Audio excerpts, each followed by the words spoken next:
सिक्कू भाई, हम थोड़ा सा आगे की तरफ बढ़ते हैं और प्लेइंग 11 की तरफ आ जाते हैं और आइडियल 11 की तरफ आ जाते हैं, जैसे अहमद ने अब जिक्र किया था। वजह फरमा रहे हैं अहमद कि रिसेंट टाइम्स हमारी परफॉर्मेंसेज इतनी अच्छी नहीं रही हैं और अगर हमने मैचेस जीते भी हैं, अगर आप नंबर ऑफ विन्स देखें तो आपको काफ़ी सारी विक्ट्रीज नजर आएंगी, बट वो छोटी टीमों के खिलाफ थी।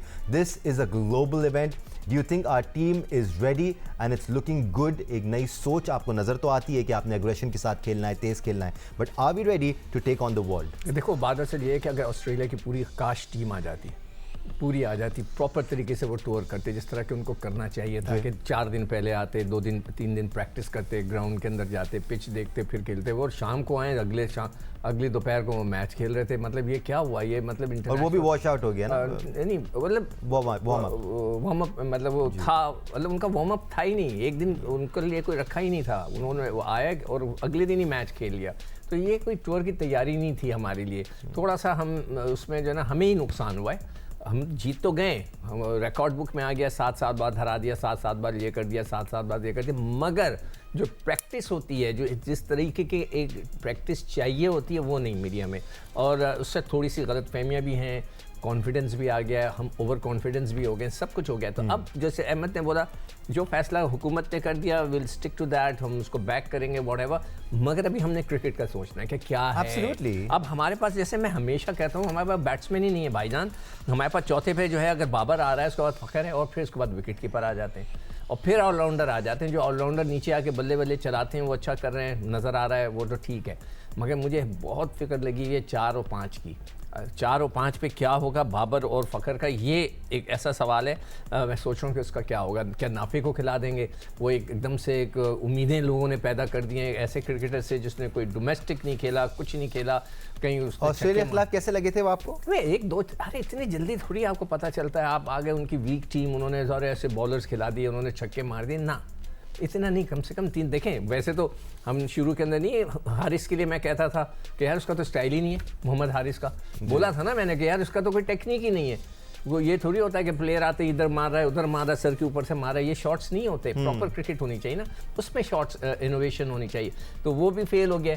तो अब ये भाई आए हैं, देखते हैं ये क्या तीर चलाते हैं, और मुझे तो, मैं दुआई करूंगा, इसलिए कि पाकिस्तान की टीम है, पाकिस्तान का प्लेयर है, वो करेगा तो पाकिस्तान के लिए अच्छा होगा, मैं तो दुआई कर सकता हूँ। ये तो बैटिंग की बात हो गई। अगर आप इसके बाद दूसरी बॉलिंग पे आते हैं, आपने ऑलराउंडर्स की भी जिक्र किया, हम उस पर भी जिक्र करेंगे, बिकॉज पाकिस्तान की टीम मैनेजमेंट तो काफ़ी इन्हिसार कर रही है ऑलराउंडर्स पे, और उनको प्रॉपर बैटिंग ऑप्शंस के तौर पर कंसिडर किया जाता है पाकिस्तान की इस टीम में।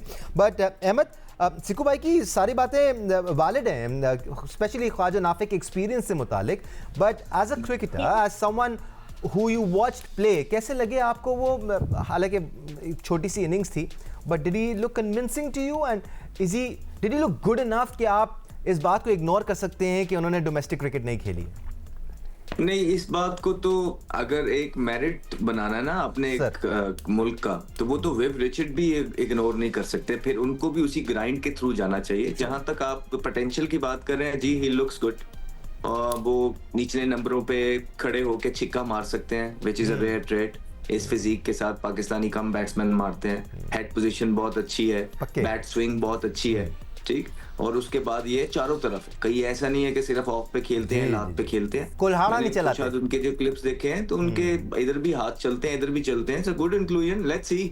लेकिन फिर वही बात है कि कौन किस तरह आया है, कितनी परफॉर्मेंस पे आया है, ये आप कभी भी चीजें नहीं करेंगे। फिर देखें ना, दानिश, वर्ल्ड कप कल से स्टार्ट हो रहा है। अभी पीछे आपकी सीरीज हुई है, 2 दिन बाद आपकी टीम चली गई है।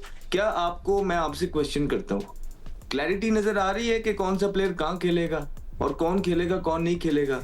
आपको चौथे 5वें नंबर का पता ही नहीं है कि आपने किसने खिलाना है, किसने नहीं खिलाना। इस सवाल पे एक और सवाल, क्लैरिटी आपको आखिरी बार कब नजर आई थी इस टीम में?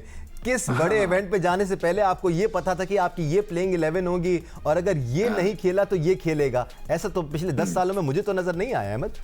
तो अभी जिस तरह बाबर आजम पे क्वेश्चन मार्क है, क्या वो सूटेड होंगे? फिर फखर जमान को, फिर देखें आगे 2 चीजों पे आपका ये चल रहा है, और प्लेइंग 11 क्या होगी उस पे चल रहा है। फिर आखिरी मैच के अंदर आपने आपका जो सेटल प्लेयर था साहिबजादा फरहान, उसकी जगह भी फखर को दे दिया। उसके दिमाग के अंदर भी साहिबजादा के आपने जो है ना एक क्लैरिटी खत्म कर दी, और उसमें ये डाल दिया कि भाई करूंगा तो खेलूं।